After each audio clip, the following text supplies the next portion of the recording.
Yusek, ano po ang reaksyon ng Malacanang sa naging pahayag ni Senator Amy Marcos na ang administrasyon ay tulog at lasing sa kapangyarihan at tila nawawala na po yung focus ng administration sa mga mahahalagang issue?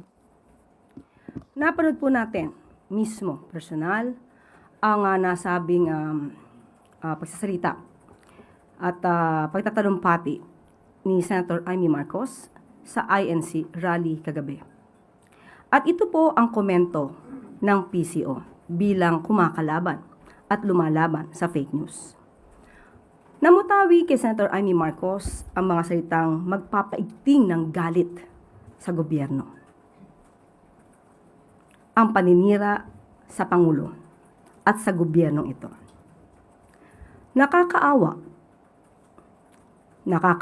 ang mga obstructionist na tulad ng isang senadora. Nagre-rely, gumagamit ng fake news para makapanira lamang at para kalat ang mga ganitong klaseng maling impormasyon. Pero mas nakakaawa ang mga taong pumalakpak habang nakikinig kay Senator Amy Marcos.